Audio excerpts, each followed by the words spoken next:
So, Paul, besides the camera and the act of taking this series of photographs, what was your relationship with the SADF? Okay, well, like all young white boys, I was recruited, conscripted into the South African Army. I was 17 years, 2 months. I'd applied to go to the Navy first, and then the second choice was the Air Force, but you know, it's sort of well known that if you did apply for either of those, they definitely sent you to infantry, which is where I landed up. My brother had been in the army a few years before, and he said, no, go and just get it done. He had been in services school in Pretoria, and I didn't know what was coming for me, but I landed up in Upington in the infantry unit, then went on to Walvis Bay, and then had a time on the border. And it was a period that changed my life. It set me on a path, I suppose, that defined me. But at the same time, I was very ill prepared for what was to come. Okay, great.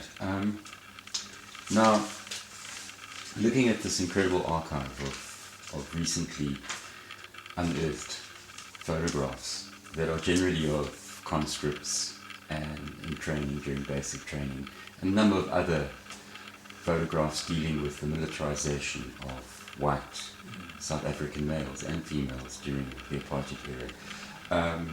How did you come to rediscover the archive?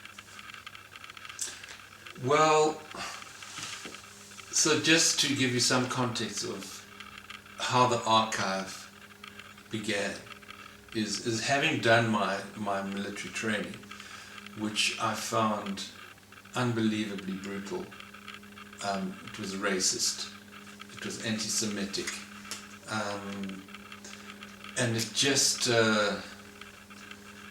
basically was in violation of all the values that I had been exposed to as a young person up to that point in my life. So it was traumatic. It was like being in prison. And we were, assigned to be and trained to be killers. We were there to do apartheid's dirty work. And it was very, very clear for me. And a number of experiences just, were shocking. I remember one time on the border, these guys went out on patrol, and they raped a young woman, a Vamba woman, and the captain in the unit blamed the tracker, who was a Vamba person and had served in the Second World War. And these guys got off. They were given a fine of 20 rand each. So, just those incidents and others, just were absolutely shocking for me. So it was a baptism of, let's say, politicization for me. I realized, having gone through that experience and coming out and having survived the army, that I would never go back there again, and that I would definitely do whatever I could to change the world, and that's what happened. I was halfway through a law degree, and then it was 1976, and it was very clear that the army were going to be roped in. And I made an eventful, important decision to hand in my rifle and become a conscientious objector, which I did. The army didn't know what to do. The commandant the chaplain. I got pushed from pillar to post, and no one really knew what to do with me. And then I went to Natal Command, which is in Pietermaritzburg. I was part of the commandos, and I registered as a non-combative, conscientious objector. And then, having left, abandoned my law degree, I went to study photography because I thought, well, how am I going to actually survive in this world? And if I do need to leave, which was definitely on the cards, what skills do I have? And I had this interest in photography. I started as a young kid, messing around. Nothing particularly profound, flowers and, the girl next door and, sport events, nothing amazing. But I sort of found my way around the camera, and I could take pictures. So I thought, well, I can fall back on that. And, then it became much more than that. I went to tech, and I studied photography for a year. I also finished my BA.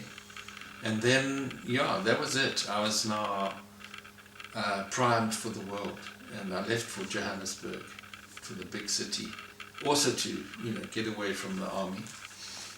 And I remember the last letter I got from Natal Command was, take up the issue of your conscientious objection with East Rand Commando. And from that point,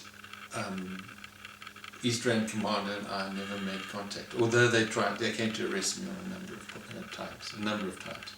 So for 10 years, I lived in the country with a passport at the ready. I never paid tax. So essentially I became a refugee in my own country to avoid the army. That's the backstory, and that gives you segues into why I started this project, which became an archive. So, having had my military experience, I was very aware of how people became part of the militarization. There were regularly parades, military parades at royal shows and agricultural shows. There was always this military presence, this demonstration that the military is with you. So I began to photograph all of these, and then I also, in my freelance career, I had opportunities to become a photojournalist, and some assignments I either motivated or made sure I was on, and I photographed basic training. I photographed a lot of situations where, as a citizen, I would never have access to them. So it became part of a long period of developing a different way of seeing South Africa.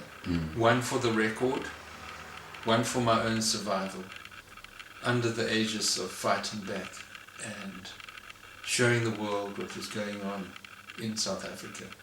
So they would never really forget that we were a militarized, completely almost regimented society, and any detractors like myself were seen as the enemy, traitors, labeled communist, and so on.